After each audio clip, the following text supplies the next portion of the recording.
ವೀಕ್ಷಕರೇ, ರಾಜ್ಯದ ಮುಖ್ಯಮಂತ್ರಿ ಆಗ್ತಕ್ಕಂಥ ಮಹತ್ವಾಕಾಂಕ್ಷೆಯನ್ನು ಹೊಂದಿರತಕ್ಕಂಥ ಡಿ ಕೆ ಶಿವಕುಮಾರ್ ರಾಜಕಾರಣದಲ್ಲಿ ಸಾಕಷ್ಟು ಶತ್ರುಗಳನ್ನ ಹೊಂದಿದ್ದಾರೆ.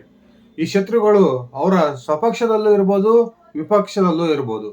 ಈ ರೀತಿಯ ಶತ್ರುಗಳ ಪೈಕಿ ಪ್ರಮುಖವಾದ 5 ನಾಯಕರು ಇದೀಗ ಡಿ ಕೆ ಶಿವಕುಮಾರ್ ವಿರುದ್ಧ ನಿಂತಿದ್ದು, ಡಿ ಕೆ ಶಿವಕುಮಾರ್ ಅವರ ಮುಖ್ಯಮಂತ್ರಿ ಹಾದಿಯನ್ನ ತಪ್ಪಿಸುವ ಪ್ರಯತ್ನಕ್ಕೆ ಈ 5 ನಾಯಕರು ಕೂಡ ಕೈ ಹಾಕಿರ್ತಕ್ಕಂಥದ್ದು. ನಿಜಕ್ಕೂ ಈ 5 ನಾಯಕರ ಒಂದು ವಿರೋಧವನ್ನ ಎದುರಿಸಿಯೂ ಕೂಡ ರಾಜ್ಯದ ಮುಖ್ಯಮಂತ್ರಿಯಾಗಿ ಡಿ ಕೆ ಶಿವಕುಮಾರ್ ಅಧಿಕಾರವನ್ನ ಸ್ವೀಕರಿಸ್ತಾರ ಅನ್ನುವ ಮಾತುಗಳು ಈಗ ಚರ್ಚೆ ನಡೀತಾ ಇದ್ದಾವೆ.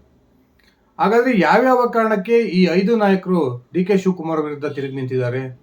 ಒಬ್ಬೊಬ್ಬರ ನಾಯಕರದು ಒಂದೊಂದು ಕಾರಣ. ಬಿಜೆಪಿ ಜೆಡಿಎಸ್ ನ ಕೆಲವು ನಾಯಕರು ಡಿ ಕೆ ಶಿವಕುಮಾರ್ ವಿರುದ್ಧ ಸಾಕಷ್ಟು ಒಂದು ಮಸಲತ್ತುಗಳನ್ನ ಮಾಡ್ತಾ ಇದ್ರೆ, ಸ್ವಪಕ್ಷದಲ್ಲಿರ್ತಕ್ಕಂಥ ಇಬ್ಬರ ನಾಯಕರು ಕೂಡ ಡಿ ಕೆ ಶಿವಕುಮಾರ್ ವಿರುದ್ಧ ತಮ್ಮದೇ ಆದಂತಹ ಕಾರ್ಯತಂತ್ರ ನಡೆಸ್ತಾ ಇರತಕ್ಕಂಥದ್ದು ಡಿ ಕೆ ಶಿವಕುಮಾರ್ ಪಾಲಿಗೆ ಬಹುದೊಡ್ಡ ತಲೆನೋವಾಗಿದೆ ಅನ್ನುವ ಒಂದು ಮಾತುಗಳು ಕೇಳಿ ಬರ್ತಾ ಇದಾವೆ. ಬನ್ನಿ ಸ್ನೇಹಿತರೆ, ಹಾಗಾದ್ರೆ ಡಿ ಕೆ ಶಿವಕುಮಾರ್ ಮುಖ್ಯಮಂತ್ರಿ ಹಾದಿಗೆ ತೊಡಕಾಗಬಹುದಾದಂತಹ ಆ 5 ನಾಯಕರು ಯಾರು, ನಿಜಕ್ಕೂ ಯಾವ್ಯಾವ ಕಾರಣಕ್ಕೆ ಡಿ ಕೆ ಶಿವಕುಮಾರ್ ವಿರುದ್ಧ ಈ ನಾಯಕರು ತಿರುಗಿ ಬಿದ್ದಿದ್ದಾರೆ ಒಂದ್ಸರಿ ತಿಳ್ಕೊಂಡು ಬರೋಣ. ಅದಕ್ಕಿಂತ ಮುಂಚೆ ನೀವಿನ್ನು ನನ್ನ ಇಟ್ಗೆ ಹೇಮಂತ್ ಯೂಟ್ಯೂಬ್ ಚಾನಲ್ಗೆ ಸಬ್ಸ್ಕ್ರೈಬ್ ಮಾಡ್ಕೊಂಡಿಲ್ಲ ಅಂದರೆ ದಯವಿಟ್ಟು ಸಬ್ಸ್ಕ್ರೈಬ್ ಮಾಡಿಕೊಂಡು ಬೆಲ್ ಬಟನ್ನ ಕ್ಲಿಕ್ ಮಾಡಿ. ನಾನು ಕೊಡ್ತಕ್ಕಂಥ ಮಾಹಿತಿ ನಿಮ್ಗೆ ಇಷ್ಟ ಆಗಿದ್ರೆ ಈ ವಿಡಿಯೋಗೆ ಲೈಕ್ ಮಾಡಿ, ಶೇರ್ ಮಾಡಿ, ಕಮೆಂಟ್ ಮಾಡಿ. ಸ್ನೇಹಿತರೆ, ರಾಜಕಾರಣ ಅಂದಮೇಲೆ ಶತ್ರುಗಳು ಇರೋದು ಸಹಜ. ಅದರಲ್ಲೂ ಕೂಡ ಸ್ವಪಕ್ಷೀಯ ನಾಯಕರು ಡಿ ಕೆ ಶಿವಕುಮಾರ್ ಅವರ ವಿರುದ್ಧ ತಿರುಗಿ ಬಿದ್ದಿರ್ತಕ್ಕಂಥದ್ದು ನಿಜಕ್ಕೂ ಕೂಡ ಅಚ್ಚರಿಯನ್ನ ಇಡ್ತಾ ಇದೆ.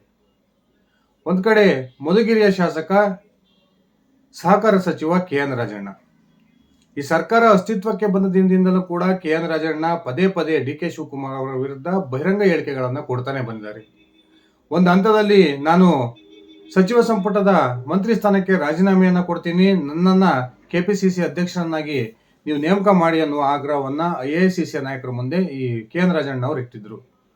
ಅದಲ್ಲದೆ ತೀರಾ ವೈಯಕ್ತಿಕ ಮಟ್ಟಕ್ಕಿಳಿದು ಡಿ ಕೆ ಶಿವಕುಮಾರ್ ಅವರ ವಿರುದ್ಧ ಕೆ ಎನ್ ರಾಜಣ್ಣ ಪದೇ ಪದೇ ವಾಗ್ದಾಳಿಯನ್ನು ನಡೆಸ್ತಾ ಇದ್ದು, ಡಿ ಕೆ ಶಿವಕುಮಾರ್ ಅವರ ಮುಖ್ಯಮಂತ್ರಿ ಹಾದಿಗೆ ಕೆ ಎನ್ ರಾಜಣ್ಣ ದೊಡ್ಡ ಮುಳ್ಳಾಗ್ಬೋದು ಅನ್ನುವ ಮಾತುಗಳು ಈಗ ರಾಜಕೀಯ ವಲಯದಲ್ಲಿ ಕೇಳಿ ಬರ್ತಾ ಇದಾವೆ.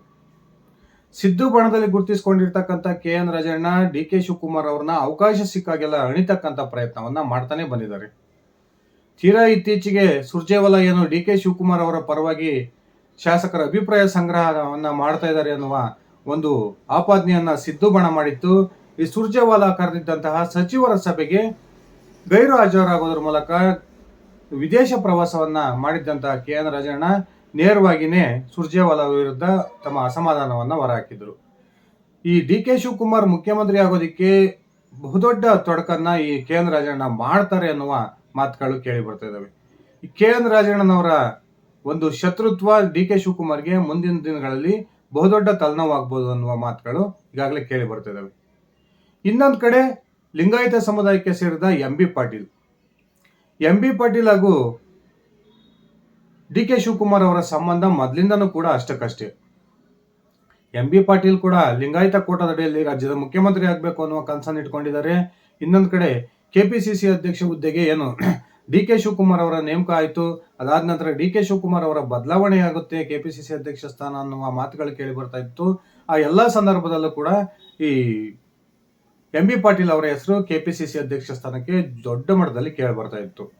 ಒಂದು ವೇಳೆ ಸಿದ್ದರಾಮಯ್ಯ ಅಧಿಕಾರ ಹಂಚಿಕೆ ಸೂತ್ರದಂತೆ ರಾಜೀನಾಮೆಯನ್ನ ಕೊಟ್ಟರೆ ಎಂ ಬಿ ಪಾಟೀಲ್ ಕೂಡ ಮುಖ್ಯಮಂತ್ರಿ ಸ್ಥಾನದ ಆಕಾಂಕ್ಷಿ ಆಗಿರ್ತಕ್ಕಂಥದ್ದು.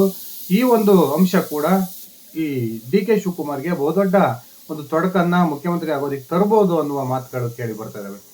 ಎಂ ಬಿ ಪಾಟೀಲ್ ತನಗೆ ಅವಕಾಶ ಸಿಕ್ಕಂತ ಟೈಮಲ್ಲೆಲ್ಲ ಡಿ ಕೆ ಶಿವಕುಮಾರ್ ಅವರನ್ನ ಕಂಟ್ರೋಲ್ ಮಾಡ್ತಕ್ಕಂಥ ಪ್ರಯತ್ನಕ್ಕೆ ಕೈ ಹಾಕ್ತಿರ್ತಕ್ಕಂಥದ್ದು. ಒಂದೇ ಪಕ್ಷದಲ್ಲಿದ್ರು ಕೂಡ ಕೆ ಎನ್ ರಾಜಣ್ಣ ಮತ್ತು ಈ ಎಂ ಬಿ ಪಾಟೀಲ್ ಅವರ ಒಂದು ಶತ್ರುತ್ವ ಡಿ ಕೆ ಶಿವಕುಮಾರ್ಗೆ ಮುಂದಿನ ದಿನಗಳಲ್ಲಿ ದುಬಾರಿ ಆಗ್ಬೋದು ಅನ್ನುವ ಒಂದು ಚರ್ಚೆಗಳು ಕೂಡ ನಡೀತಾ ಇದಾವೆ. ಅದೇ ರೀತಿ ಸಹಜವಾಗಿಯೇ ಜೆಡಿಎಸ್ ನ ವರಿಷ್ಠ ಕೇಂದ್ರ ಮಂತ್ರಿ ಎಚ್ ಡಿ ಕುಮಾರಸ್ವಾಮಿ ಒಕ್ಕಲಿಗ ನಾಯಕತ್ವಕ್ಕಾಗಿ ಈ ಇಬ್ಬರ ನಾಯಕರ ನಡುವೆ ಗುದ್ದಾಟ ನಡೀತಾನೆ ಬಂದಿದೆ. ಅದರಲ್ಲೂ ಕೂಡ 2023 ವಿಧಾನಸಭಾ ಚುನಾವಣೆಯ ನಂತರ ಈ ಇಬ್ಬರು ನಾಯಕರ ನಡುವಿನ ಒಂದು ಮುಸುಕಿನ ಗುದ್ದಾಟ ಬೀದಿ ಬಂದಿದೆ. ಮೊನ್ನೆ ತಾನೇ ನಡೆದಂತಹ ಚನ್ನಪಟ್ಟಣ ವಿಧಾನಸಭಾ ಉಪಚುನಾವಣೆಯಲ್ಲೂ ಕೂಡ ನಿಖಿಲ್ ಕುಮಾರಸ್ವಾಮಿ ಅವರನ್ನ ಸೋಲಿಸಲೇಬೇಕು ಅನ್ನುವ ಪಣ ತೊಟ್ಟು ಡಿ ಕೆ ಶಿವಕುಮಾರ್ ಹಾಗೂ ಅವರ ಸಹೋದರ ಡಿ ಕೆ ಸುರೇಶ್ ಏನೆಲ್ಲ ರಣತಂತ್ರವನ್ನ ಮಾಡಿದ್ರು. ಆ ಮೂಲಕ ನಿಖಿಲ್ ಕುಮಾರಸ್ವಾಮಿ ಅವರ 3ನೇ ಸೋಲಿಗೆ ಕಾರಣ ಆದ್ರು ಇದೀಗ ಕುಮಾರಸ್ವಾಮಿ ಅವರನ್ನ ಕೆರಳಿ ಕೆಂಡವನ್ನ ಮಾಡಿದೆ ಅಂತ ಮಾತುಗಳು ಕೇಳಿ ಬರ್ತವೆ. ಕುಮಾರಸ್ವಾಮಿ ಏನು ಕಡಿಮೆ ಇಲ್ಲ. ಇವರು ಕೂಡ ಡಿ ಕೆ ಶಿವಕುಮಾರ್ ಅವರ ಸಹೋದರ ಡಿ ಕೆ ಸುರೇಶ್ ಅವರನ್ನ ಕಳೆದ ಒಂದು ಲೋಕಸಭಾ ಚುನಾವಣೆ ಸಂದರ್ಭದಲ್ಲಿ ಬೆಂಗಳೂರು ಗ್ರಾಮಾಂತರ ಲೋಕಸಭಾ ಕ್ಷೇತ್ರದಲ್ಲಿ ತಮ್ಮ ಸಹೋದರಿಯ ಗಂಡ CN ಮಂಜುನಾಥ್ ಅವರನ್ನ ಸ್ಪರ್ಧೆ ಮಾಡಿಸೋದ್ರ ಮೂಲಕ ಡಿ ಕೆ ಸುರೇಶ್ ಅವರನ್ನ ಸೋಲಿಸಿದ್ದನ್ನು ನಾವು ನೋಡಿದ್ವಿ. ಒಕ್ಕಲಿಗ ಒಂದು ಜಾತಿಯ ಮೇಲಿನ ಹಿಡಿತಕ್ಕಾಗಿ ಆ ಜಾತಿಯ ಒಂದು ಏನು ನಾಯಕತ್ವಕ್ಕಾಗಿ ಇಬ್ಬರ ನಡುವಿನ ಜಗಳ ಮುಂದುವರಿತಾನೆ ಇದೆ. ಮುಂದಿನ ದಿನಗಳಲ್ಲಿ ಡಿ ಕೆ ಶಿವಕುಮಾರ್ಗೆ ಇದು ಕೂಡ ಬಹುದೊಡ್ಡ ಹೊಡೆತವನ್ನು ಕೊಡಬಹುದು ಅನ್ನುವ ಮಾತುಗಳು ಕೇಳಿ ಬರ್ತದವೆ. ಇನ್ನ ಈ ರೀತಿ ಕಾಂಗ್ರೆಸ್ನ ಇಬ್ಬರು ನಾಯಕರು, JDSನ HD ಕುಮಾರಸ್ವಾಮಿ ಒಂದ್ ರೀತಿ ಡಿ ಕೆ ಶಿವಕುಮಾರ್ ಹಾದಿಗೆ ತೊಡಕಾಗ್ತಾ ಇದ್ರೆ, ಬಿಜೆಪಿ ಇಬ್ಬರು ಪ್ರಮುಖ ನಾಯಕರು ಇದೀಗ ಡಿ ಕೆ ಶಿವಕುಮಾರ್ ಅವರಿಗೆ ಬಹುದೊಡ್ಡ ತಲೆನೋವನ್ನು ತಂದಿಡ್ತಾ ಇದ್ದಾರೆ. ಅದರಲ್ಲಿ ಪ್ರಮುಖವಾದವರು ರಾಜರಾಜೇಶ್ವರಿ ವಿಧಾನಸಭಾ ಕ್ಷೇತ್ರದ ಶಾಸಕ ಮಾಜಿ ಮಂತ್ರಿ ಮುನಿರತ್ನ. ಡಿ ಕೆ ಸಹೋದರ ಡಿ ಕೆ ಸುರೇಶ್ ಮತ್ತು ಮುನಿರತ್ನ ಅವರ ಒಂದು ನಡುವಿನ ಜಗಳ ಪದೇ ಪದೇ ಬೀದಿ ಬರ್ತಾ ಇರುತ್ತೆ.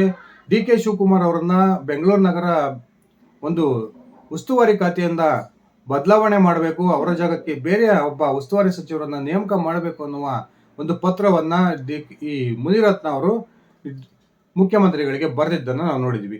ಇನ್ನೊಂದು ಕಡೆ ಕ್ಷೇತ್ರದ ಅಭಿವೃದ್ಧಿ ಅನುದಾನದ ವಿಚಾರಕ್ಕೆ ಸಂಬಂಧಪಟ್ಟಂತೆ ಏನೆಲ್ಲ ಐಡ್ರಾಮಗಳು ನಡೆದವು, ನೇರವಾಗಿ ಒಂದು ಡಿ ಕೆ ಶಿವಕುಮಾರ್ ನಡೆಸ್ತಿದ್ದಂತಹ ಬಹಿರಂಗ ಸಭೆಗೆ ಹೋಗೋದ್ರ ಮೂಲಕ ಅವರಿಗೆ ನಾನು ನಿಮ್ಮ ಖಾಲಿ ಬೇಕಾದ್ರೂ ಬೀಳ್ತಿದ್ದೀನಿ, ನಮ್ಮ ಕ್ಷೇತ್ರದ ಅಭಿವೃದ್ಧಿಗೆ ಅನುದಾನವನ್ನ ಕೊಡಿ ಅನ್ನುವ ಮಾತನ್ನ ಏನು ಮುನಿರತ್ನ ಅವರು ಹೇಳಿದ್ರು. ಆ ಒಂದು ಸಂದರ್ಭದಲ್ಲಿ ಆ ವಿಚಾರ ಬಹುದೊಡ್ಡ ಮಟ್ಟದ ಚರ್ಚೆಯಾಗಿತ್ತು.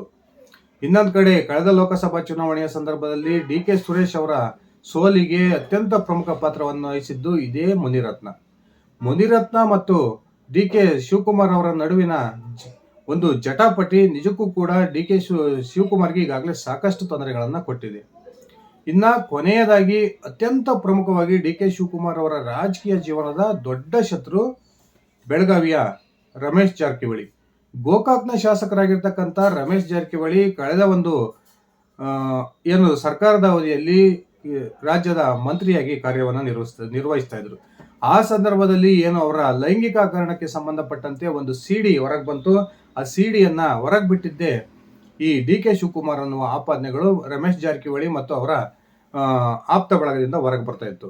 ರಮೇಶ್ ಜಾರಕಿಹೊಳಿ ಹಾಗೂ ಡಿ ಕೆ ಶಿವಕುಮಾರ್ ಅವರ ಒಂದು ಒಳಜಗಳ ಈಗಿಂದಲ್ಲ, ಇದು ಬೆಳಗಾವಿಯ ಒಬ್ಬ ಪ್ರಭಾವಿಯ ವಿಚಾರಕ್ಕೆ ಸಂಬಂಧಪಟ್ಟಂತೆ ಈ ಇಬ್ಬರ ನಡುವೆ ಪದೇ ಪದೇ ಒಂದು ವೈಮನಸ್ಸು ಉಂಟಾಗ್ತಾ ಇದೆ ಎನ್ನುವ ಮಾತುಗಳು ಈಗಾಗಲೇ ಇಡೀ ರಾಜ್ಯಕ್ಕೆ ಗೊತ್ತಿದೆ.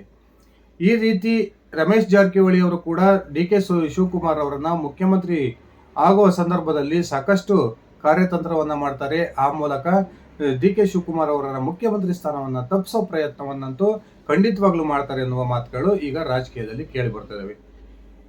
ಈ ಕೆಪಿಸಿಸಿ ಅಧ್ಯಕ್ಷನಾಗಿ, ರಾಜ್ಯದ ಉಪಮುಖ್ಯಮಂತ್ರಿಯಾಗಿ ಸಾಕಷ್ಟು ಒಂದು ಅಭಿಮಾನಿಗಳನ್ನ ಸಂಪಾದಿಸಿರ್ತಕ್ಕಂಥ ಡಿ ಕೆ ಶಿವಕುಮಾರ್ ರಾಜ್ಯದ ಮುಖ್ಯಮಂತ್ರಿ ಆಗಬೇಕು ಅನ್ನುವ ಬಹುದೊಡ್ಡ ಒಂದು ನಿರೀಕ್ಷೆಯನ್ನು ಇಟ್ಕೊಂಡು ಆ ನಿಟ್ಟಿನಲ್ಲಿ ಪ್ರಯತ್ನ ಮಾಡ್ತಾ ಇರ್ತಕ್ಕಂಥ ಈ ಸಂದರ್ಭದಲ್ಲಿ ಪಕ್ಷದಲ್ಲಿರ್ತಕ್ಕಂಥ ಇಬ್ಬರು ಹಾಗೂ ಅನ್ಯ ಪಕ್ಷದಲ್ಲಿರ್ತಕ್ಕಂಥ 3 ಪ್ರಮುಖ ನಾಯಕರು ಡಿ ಕೆ ಶಿವಕುಮಾರ್ ಅವರ ವಿರುದ್ಧ ಸಾಕಷ್ಟು ಕಾರ್ಯತಂತ್ರವನ್ನು ನಡೆಸ್ತಾ ಇದ್ದು, ಈ 5 ನಾಯಕರ ವಿರೋಧದ ನಡುವೆಯೂ ನಿಜಕ್ಕೂ ಡಿ ಕೆ ಶಿವಕುಮಾರ್ ರಾಜ್ಯದ ಮುಖ್ಯಮಂತ್ರಿ ಆಗ್ತಾರ ಅನ್ನುವ ಪ್ರಶ್ನೆಗಳು ಉಟ್ಕೊಂಡಿದ್ದಾವೆ.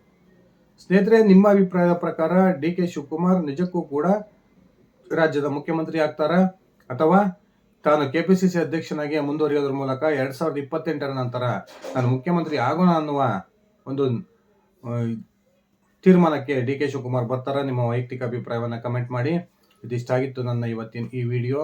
ನಾನು ಕೊಟ್ಟಿರ್ತಕ್ಕಂಥ ಮಾಹಿತಿ ನಿಮ್ಗೆ ಇಷ್ಟ ಆಗಿದ್ರೆ ಈ ವಿಡಿಯೋಗೆ ಲೈಕ್ ಮಾಡಿ, ಶೇರ್ ಮಾಡಿ, ಕಮೆಂಟ್ ಮಾಡಿ. ಧನ್ಯವಾದಗಳು ಸ್ನೇಹಿತರೆ. ಶುಭ ದಿನ.